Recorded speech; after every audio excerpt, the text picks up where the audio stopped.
In a world of complex and overwhelming challenges, the Inspirational Insights podcast provides a shift in perspective. Dive into the minds of brilliant thinkers, creatives, and edge-riding leaders who have adapted their thinking and leadership practices to match today's perplexing challenges. Your host, Donna Jones, leads captivating conversations with trailblazers from diverse fields who have transcended tough and complex conditions to contribute to a healthier world.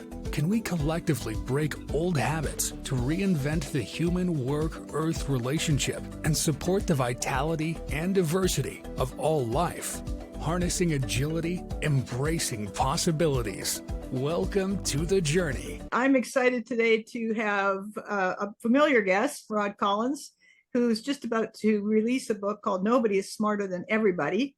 This is a topic we've had lots of conversations about as organizations morph away from traditional structures and into more distributed and decentralized ways of working and decision making. Rod, I wanted to have a chat with you about the premise of your book. How is it that you came to this conclusion, and explore some of the key concepts in your thinking? Look at the backstory behind this book. The book was actually released February 20th. It's out there and available. Wow. Where does this all start? It starts in my junior year in college. I took a course in social psychology. I showed up for the class. There's 200 people in the room, and the professor announces right from the start, "This is the only class you'll have to attend." He said, "There'll only be 2 requirements for your grade for this course. It'll be a midterm and a final exam, all of which will cover material that is in your books. So if you want to just read the books and independently study, you could do that. The second half of your grade will be dependent upon your attendance at a simulated society weekend in October." He said, "It's mandatory. If you miss it, you'll fail the course because 50% of your grade will be an F." And he said, "If you've got a wedding to attend, drop the course. There'll be no exceptions, but the list is going to be interesting." There was a questionnaire that had to be filled out beforehand. Now, I remember one question very vividly, and it was this: of the following 3 things, what motivates you the most? Affiliation, achievement, or power? Now, I went to college in the 70s. Power was not the politically correct answer. I knew affiliation and achievement would be more, but I knew the honest answer was power. And so I checked it off. When it came time for the weekend, I told you there were 200 people in the class. The ideal size for the simulated society is 100 people. And so it was split into 2. We were all assigned roles, and I was assigned the role of the Chief Justice of the Supreme Court for the society. And I had some intuition that checking power probably contributed to getting that role. There were rules in this session. We were split into 4 different rooms, and no more than 50% of the society could be in any room at one time. Different people had different levels of movement. Some could move freely, some had limited moves. So it was a society that had some stratification to it. Early in the simulated society, I was really stunned how people got into role. And there were people who were trying to abscond as much power as they could. I noticed that the president of the society and I had similar attitudes. Let's let the society grow as much as it can while respecting the individual freedom and movements of the people. If people could expand their wealth by contributing to society, we would support that. If they were doing it to serve their own needs, we would not. Over the course of the weekend, we were presented with many problems that needed to be solved and coordinated, and the difficulty when you can only have 50% in one area at one time. These were the challenges we dealt with, but we did. Periodically, you would measure the economic value of the society. Our economy was growing, okay? Nobody was dying, and you could die in this simulated society. By the time we got to the second day, the society was functioning so well that somebody came up with the idea, why don't we get everybody into 2 rooms on one side of the hall? It turned out that those 2 rooms had a portable partition. Said, let's remove that and finish with a party. So as a Supreme Court justice, and now Supreme Court decided there was nothing in the rules that prohibited it, the monitors went nuts. They said, you can't do that. And I said, there's nothing in the rules that says we can't. And they said, well, you suspend your judgment for 20 minutes so we can get the professor who's over with the other group. 15 minutes later, he comes in. He says, you'll be able to have your party after we have a half-hour discussion on your experience here, because you've accomplished what less than 5% of societies do. You've accomplished a fully functioning society that works, and you've earned your party. And so for the next half hour, we reflected on that. That weekend influenced my whole attitude towards management through my professional life, because what I experienced was a dimension of power that is not as popular, and that is power with. When we think of power, most time it's power over. And individuals are trying to amass enough power for themselves over situations or over others. There are societies in which people are grabbing power so that they can hold that over others. I think as we look at the larger society today, power over is a big problem. Power with is a better form of power, and it leads to better social organizations. That affected my management practice. And constantly, when I was given positions of authority, always strove to set things up so that we would engage in power with rather than power over. And when you do that, you're more naturally going to leverage the collective intelligence of groups rather than to emphasize, amplify the intelligence of an elite few. That's the personal history. I've never been asked that question before, but I do tell that story in the book. I'm so glad I asked. It's funny how one simple event early on in the career becomes defining in terms of your leadership and how you move through the world. It's the most memorable experience of my college years. I can imagine. I can see why as well. Yeah.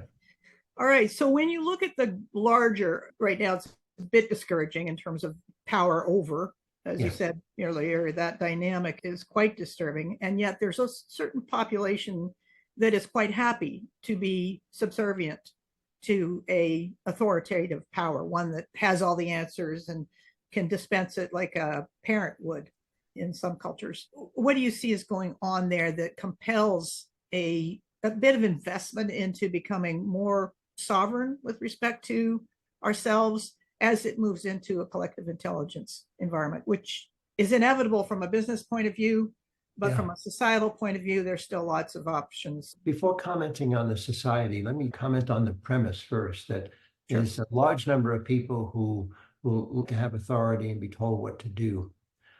I think that's a reflection of a deeper need. And the deeper need is people have a need for order. I don't think people necessarily have a deep need for authority. If authority is the only way they'll get order, perhaps they'll go along with that. But order is the more important thing. The reason I say that is when I had the opportunity to bring this management approach into a real world organization, my experience was most people preferred the autonomy that this management model provided, and it was an autonomy in context of a better form of order. And so people were not clamoring for people to tell them what to do. They liked the level of order that this model produced. And that's why I realized, oh, it isn't authority they want, it's order.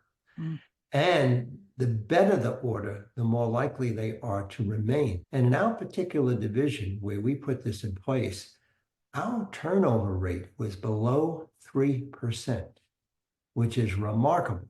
It was that way over a long period of time. It made me realize that people will work in a better ordered situation and turn down another job offer that would offer them more money. People want to be in circumstances where people know what the hell they're doing, and two, we get things done. And it's a very basic need. Those are the elements of order. We know what we're doing, we get things done. To answer the question as to what's going on today, I don't think there's much of a sense of we know what we're doing and we're getting things done. I think this is very interesting. And Google's been in the news. Google is perhaps an archetype for what could have been and what went wrong. Because when Google was born, it was probably the most brilliant company the world had ever seen. Google was, with its primary colors, was just this friendly place. There were even movies made about it. What Google was in its first decade was a prototype of what the digital revolution promised. Google is the first application to leverage collective intelligence to do its work. Its initial searches were remarkable. They were the last search engine in, but they grabbed the market quickly, and they've held on to it for all this time. For the first decade, they held on to it because they really did give us better results. What Sergey Brin and Larry Page did was leverage the collective intelligence of the users to rank the pages. They didn't put their thumb on the scale. They let the collective intelligence of the users rank the pages. And it was an early demonstration of this principle: nobody is smarter than everybody. But something happened along the way. And I think somewhere around 2008, things really broke down. You had the introduction of Facebook, and its origins are dicey to begin with, especially if you saw the movie Social Media. I don't think that Facebook began with a model of don't be evil, as Google did. Facebook comes along, Twitter comes along, and the two of them begin to introduce the age of censorship. They take this new digital power and they turn it into a form of power over. Whereas when Google first starts, it's really a demonstration of power with and what that can produce. But unfortunately, Google has just gone in the opposite direction.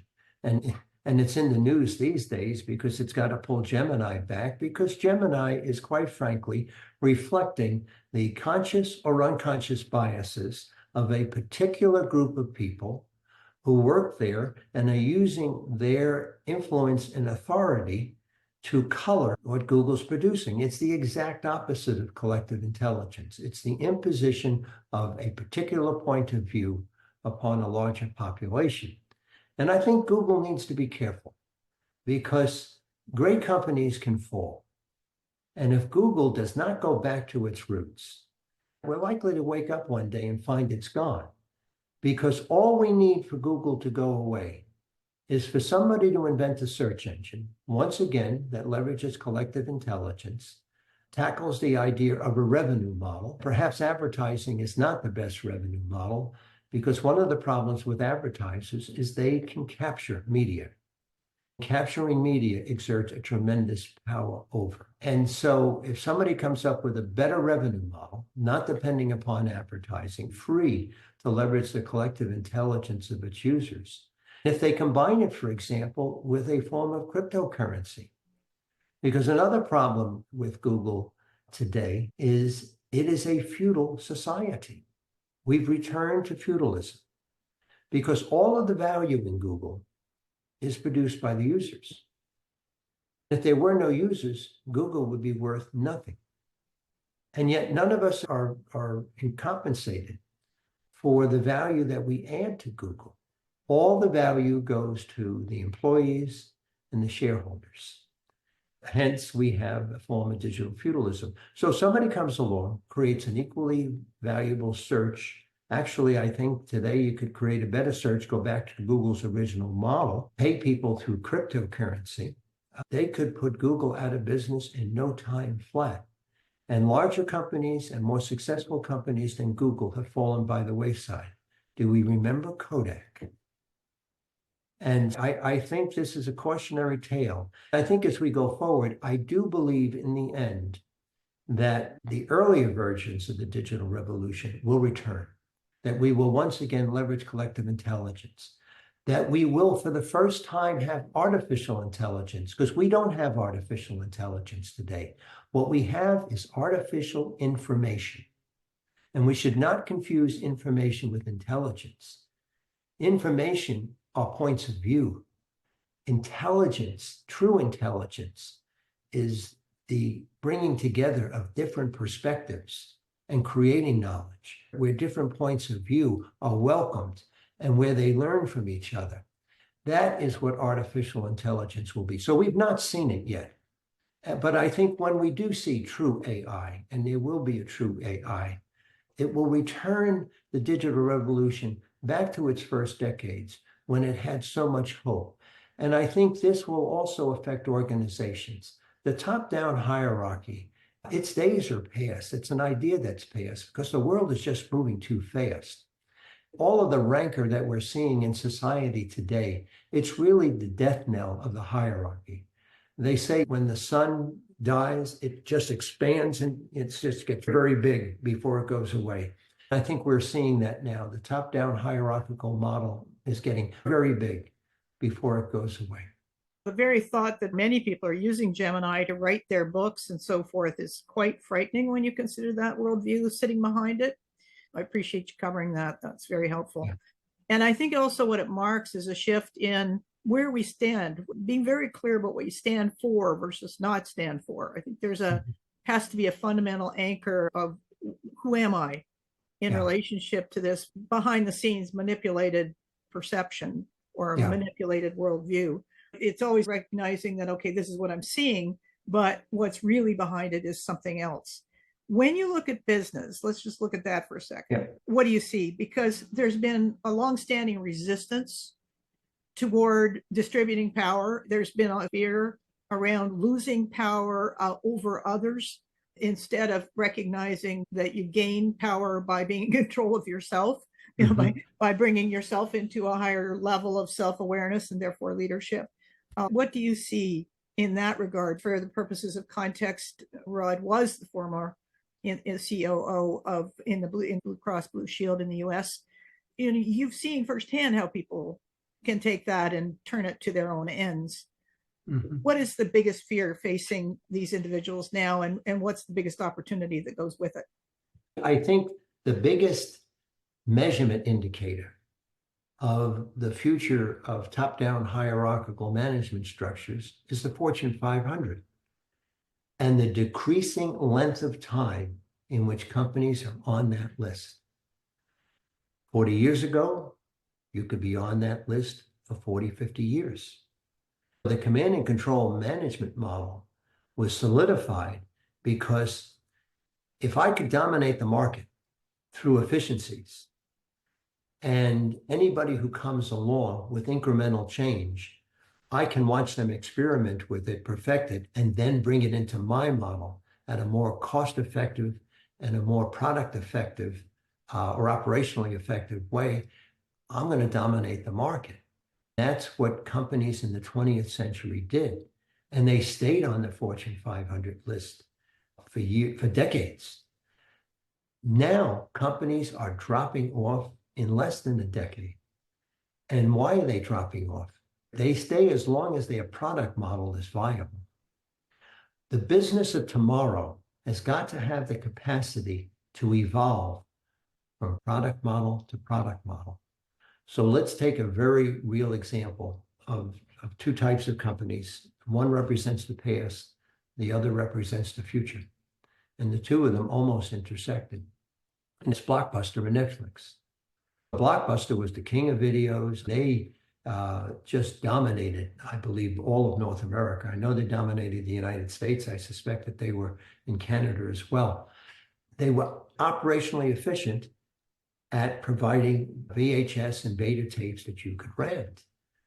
Somewhere in the 90s, the co-founders of this innovative company called Netflix knocked on the door of the CEO of Blockbuster and offered to sell themselves. They were $50 million in debt. They offered to sell themselves for $50 million to get out of the debt and said, we'll build Blockbuster.com. The CEO said, this digital stuff is just a fad. It'll never affect our business. And he turned them away. He was wrong. So here's the problem with top-down hierarchies. Single individuals can make unilateral decisions. This killed the company. On the day that Netflix offered itself to Blockbuster, Blockbuster was a $6 billion enterprise. It was on the verge of joining the Fortune 500, which it did, and it lasted all of 4 years before it dropped off and went bankrupt. The co-founders of Netflix were right. Today, they're a $300 billion operation. Blockbuster passed up a 50-fold growth opportunity because they couldn't evolve. What if they had said yes? They would have had a 10-year period in which they could have adapted their business models. Netflix did not make the mistake Blockbuster does. Netflix isn't sending DVDs to your home anymore. They don't even do what they first did. All right. They understood the importance of streaming. They got into movie production, and they will continue to evolve because they bring elements of this peer-to-peer network structure into their organization, and they are designed to change. One of the advantages networks have is anyone in a network structure can put together a team if they can get volunteers. There's nobody they have to get permission from. 8 people or so could get together and say, we're going to build something, and they can get together and say, we're going to build the product that's going to put our current product out of business. And they're free to do that. And they can work on that. They'll have to earn funding. Funding is not necessarily given, but anybody is free to pursue ideas. And when organizations are built like that, they manage their own evolution because every product model a business has is going to die and somebody's going to put it out of business. Why not you? Unfortunately, the way things are happening now, and we don't notice it as consumers, companies that can't evolve, they die, and we don't even notice they're gone because the companies that take their place wow us with such value, we don't even notice that Radio Shack isn't around anymore or that Blockbuster isn't here anymore. Nobody's pining for Kodak. We don't notice it because we're not missing them. But if companies want to stay on the Fortune 500, and I believe Netflix wants to stay on the list of the best companies, you have to have the capacity to evolve. Networks are the solution for management going forward. I agree, because hierarchies in and of themselves are structured around control from the top to the bottom, and it's control over others all the way through, which is interesting because this is where I think the bias of fearing loss steps in over realizing gain. Even understanding that we have a natural human bias toward fearing loss, if you paid attention to that at all, then you would recognize that, okay, wait a minute, what am I doing here? I'm afraid of, if Kodak had done that, their decision would have been different because they were afraid of losing their existing market share when they made that decision. When you recognize that's what you're doing, is you're shutting down opportunity, and you're basically sticking to the program regardless of how the context is changing. Right. And to add insult to injury, Kodak invented the digital camera. Salespeople put it on the shelves and says, don't let anybody see that.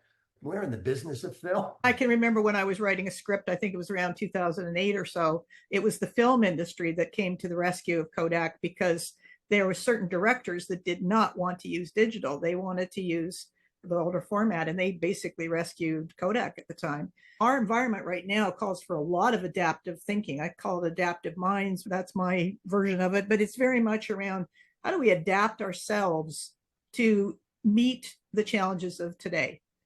Now, when we ask that question, what would you say succinctly for an executive team or anybody at any level, to be honest, because even small companies have got their own executive level decisions to be made. You don't have to be big to ask these kinds of questions, but you do need to be curious.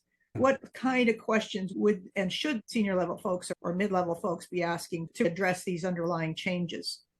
I think the big question companies have got to ask is, and to be honest about, do I have the capacity to innovate? Because if you can't innovate, you can't evolve. And if you're living in a rapidly changing world, then without the capacity to innovate, you will last only as long as your current product model. Business leaders need to take a good hard look at what kind of organization they want to build.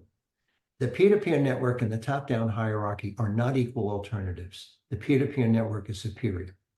And here's why.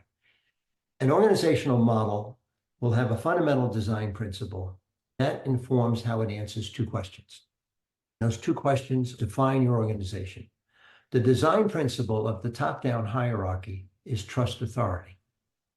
The design principle of the peer-to-peer network is nobody is smarter than everybody.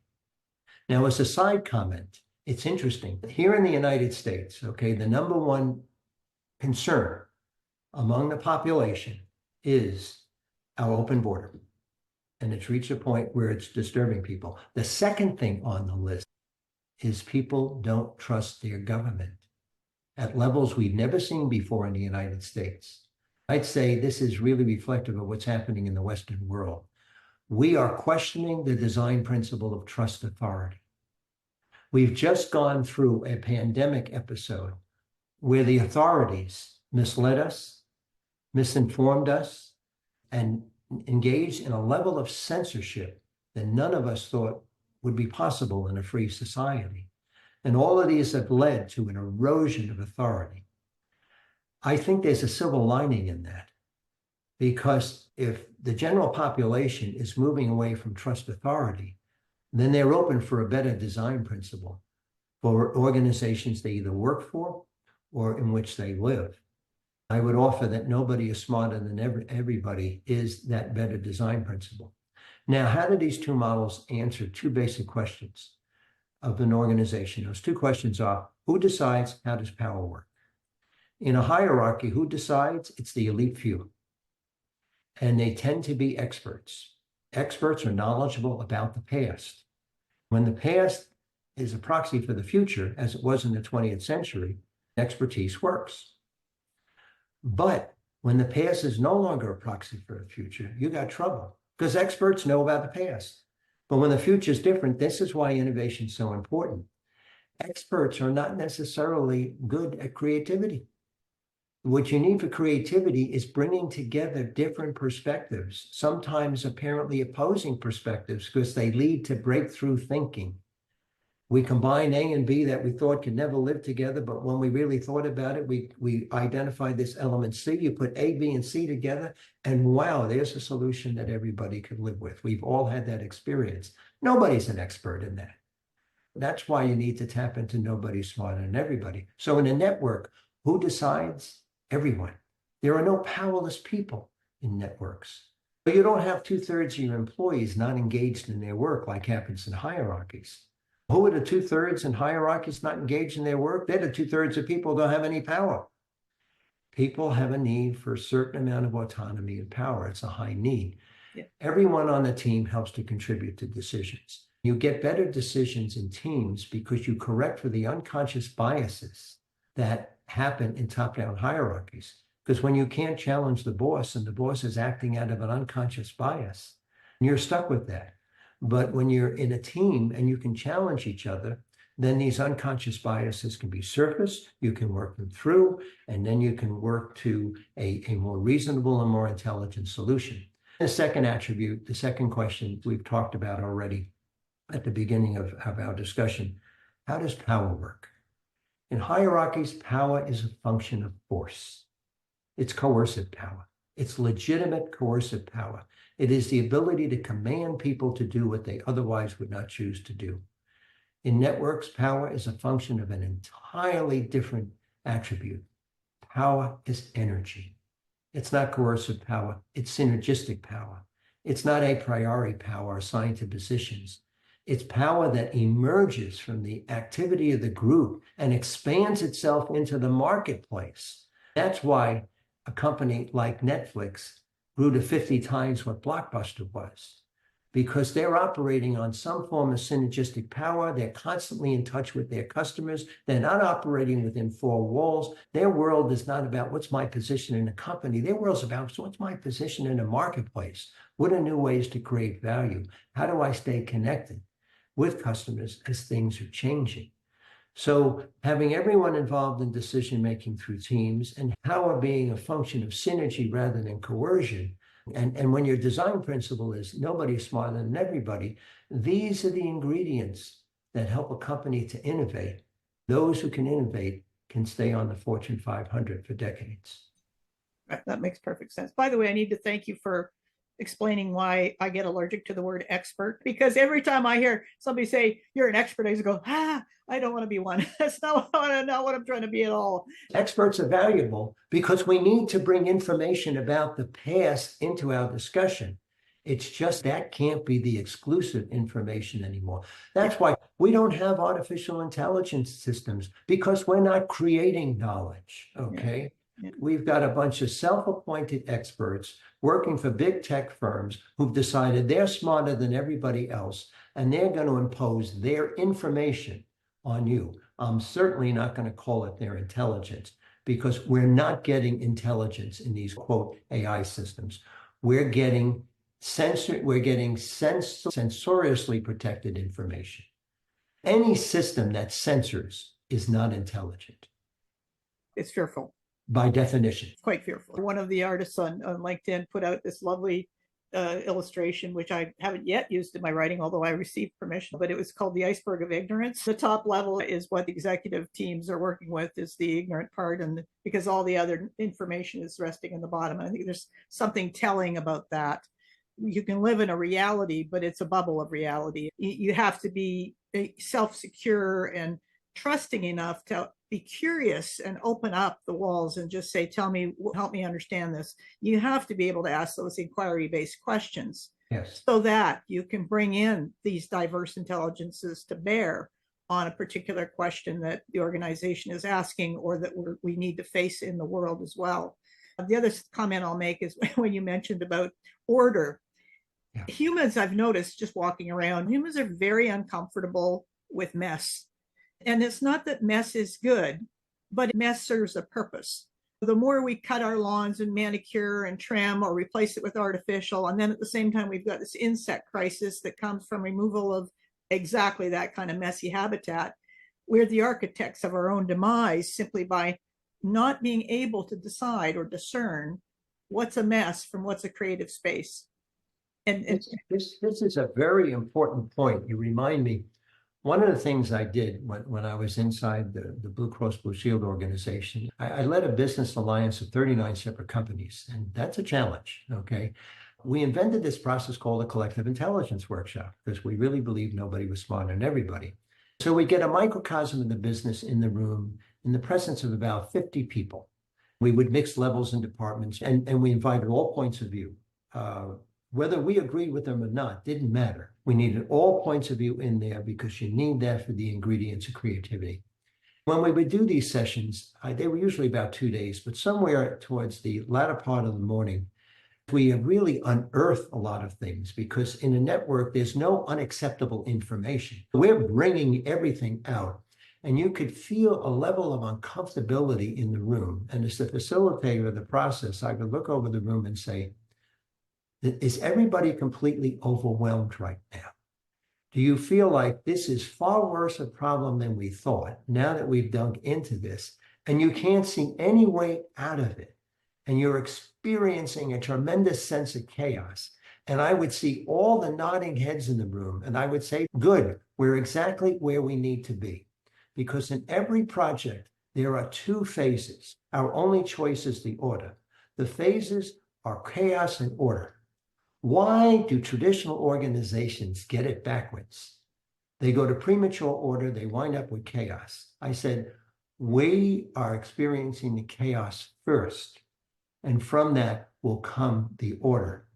And I would generally call about a 30-minute break, because you could really feel the despair in the room. Inevitably, after that break, as I'd start up, somebody would say, I was thinking about this, and would begin a discussion, all right? And all of a sudden, and this is the importance, there were no experts.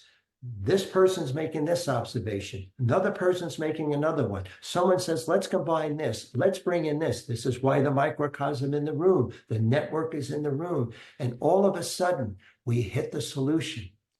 When we hit the solution, people realize this is going to work.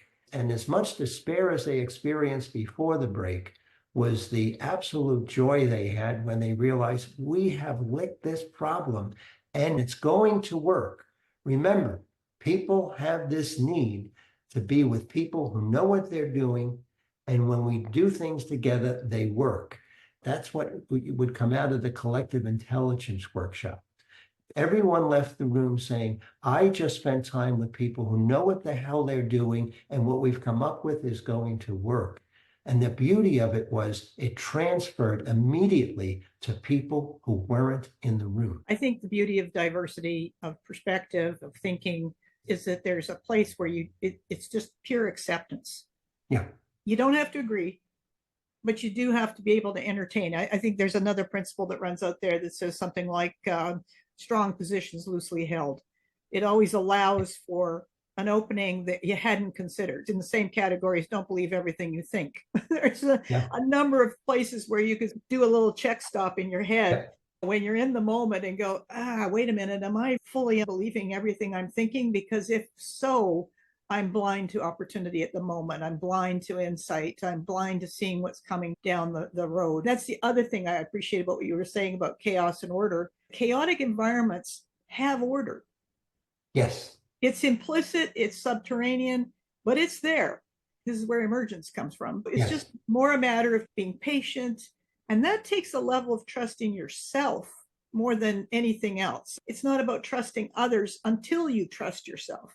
You have to be able to hold that spot and hold that space and then see what shows up and work with that. I think that's a major leadership opportunity. And to build on what you just said, one of the big differences between hierarchies and networks is the context in which they approach strategy. In the hierarchy, strategy is central planning. In the network, strategy is iterative discovery. It's not a planning process, it's a discovery process. And what's the difference? This item you mentioned, emergence. You can't innovate without emergence. You can't be creative without emergence. You can't innovate if you don't welcome all opinions, whether you agree with them or not. One of the important disciplines we had in the collective intelligence workshop I was telling you about is in the first hours of the workshop, certain people will make presentations because we'll bring in experts, we'll bring in people who are responsible for problems, and they set the stage laying out what the issue is and initially how they see it. People are restricted to clarifying questions only. They can't agree. They can't disagree. They can't say, I've got a better idea. The reason we did that is there's very little understanding that goes on in hierarchies. We don't listen for understanding. We listen to debate. There's very little understanding going on in the Western world today. Clarifying questions is, I'm going to understand what you are saying, regardless of my agreement or disagreement. It doesn't mean that we won't get to discussions later on, which we did do in these collective intelligence workshops. But once people understood each other, it's a way to get past the unconscious biases. It's a way to say, oh, I thought you meant this, but you mean something different when I asked the clarifying questions. What tended to happen is once the information was out, once we had the period of clarifying questions and we began to move on to the work of integrating the information, I noticed the quality of discussion shifted from the usual debate that you see around a conference room table, where people say, no, that's not right, or I don't agree with this, or that's a dumb idea. What we were hearing in the collective intelligence workshops is, that idea there, let me build on that. Then somebody else says, oh, good, now that we got these two things, let me build on that. If you're going to innovate, your basic dialogue has got to be based on understanding, and it's got to be based upon people building on each other's ideas. You want people leaving the room with the sense, what we did here today is something that no one of us could have ever come up with by ourselves. You can't get that sense in an environment that is defined by censorship. Just can't happen.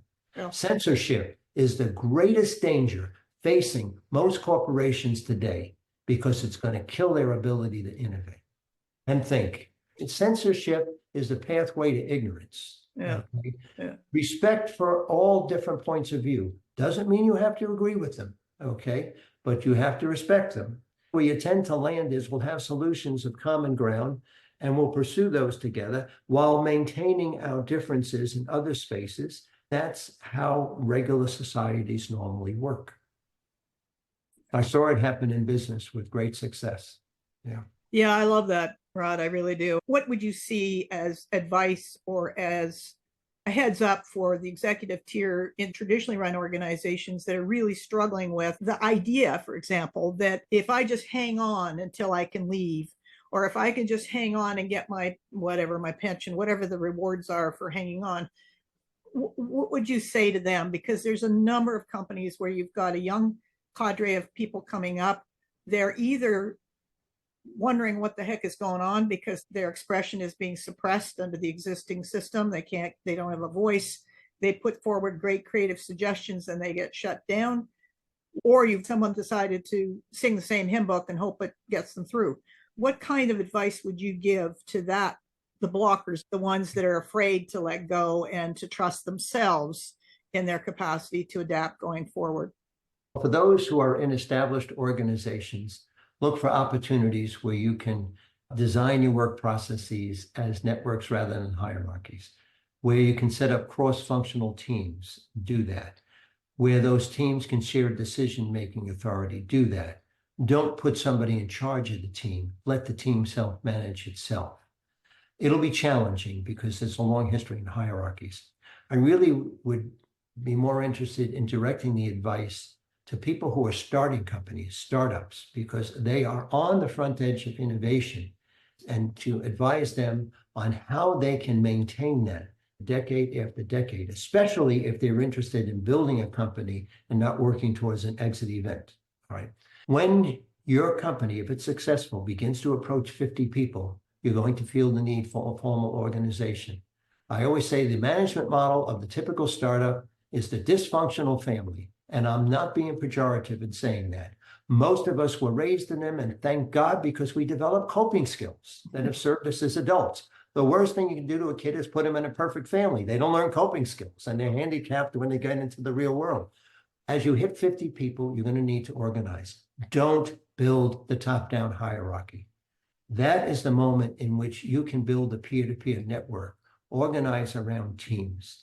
And keep in mind two important numbers. This is what Bill Gore, the founder of Gore and Associates, has been using this management model since the 1950s. Today, they're an 11,000 person company in the world, and they still have no bosses. Teams should be 7 to 12 people. Keep in mind the number of 150, because Bill Gore, when he put this model in, saw it work well till they hit about 150 people. When they hit 200 people, it really was getting chaotic. Rather than build a hierarchy, he split them into two autonomous groups. Gore and Associates is this collection of business units. There are approximately 150 people each. They're all autonomous. And that's what you need to do. That's what the network structure looks like. They have processes where people from different units can come together, so they're cross-pollinating information. And that's the purpose for doing that. Resist the hierarchy, build a network. If you want an example of companies that do it well, W.L. Gore and Associates, the makers of Gore-Tex, Morningstar, the world's largest tomato processor that started as a startup. They're out in California. For those who are in our European audience, Buurtzorg in Holland employs 70% of home healthcare nurses because they know working in networks is better. That happened organically. That would be my advice. Beautiful advice. Thank you. From my point of view, I would love to see people trust themselves more and grow into the challenge as opposed to run from it, because I think we've got a lot of opportunity to bring out a higher level of leadership, and not a higher level in the terms of boss to subservient or that kind of relationship, but more going back to the collective action, shared goal, all of the things that we know make networks work. Yeah. Rod, your book is out. Where do we go? Is it the usual places? You can find it on Amazon. It's available now, and I put it in 3 versions. You can get it as Kindle, a hardback, or a paperback, whatever pleases you. Yeah. Beautiful. Thanks very much for being on the program today. I always enjoy our conversations. Thank you for joining me. The use of power is multiple levels. It's personal, it's organizational, and of course, nowhere do we see it more exemplified than with government decisions. So this is an opportunity to rethink use of power, personal power, how we manage ourselves in organizations. To be aware of the use of power, we need to be consciously aware of what impact we are having. And that simply means interrupting oneself and observing, what kind of impact will I have if I do this or if I do that? What will change as a result of the actions I take. Questions that can be difficult to ask oneself, but they're the ones that open the door to see what lies ahead. It's part of the muscle of developing foresight. In the wider scheme of things, we're replacing force with cooperation, with coordination, and with collaboration. These are skills that require higher trust than telling people what to do. When there's a high level of insecurity in an organization, it's easy to observe that people get more desperate hanging on to control versus working with a releasing of control and regaining it within oneself, which is obviously a much more peaceful way of navigating the world. I'd like to say it's a perfect practice, but it's not. And that's part of the beauty of it. It sometimes you're aware of what happens after the fact. I've certainly had that happen to me where I've realized I've said something, it's come out of my mouth, and then I thought, oh my gosh, what did I just do to that person? Did I leave them feeling better about themselves or worse? That's my opportunity to correct how I frame things and how I say things. So it starts within. I hope you've enjoyed this program. This is all part of a wider series that applies both to personal leadership and organization transformation, as organizations figure out that they are here to evolve and adapt and to serve an incredibly important purpose in the world right now, which is to restore the vitality to social, ecological systems and also workplace conditions. Comment or share this program with others.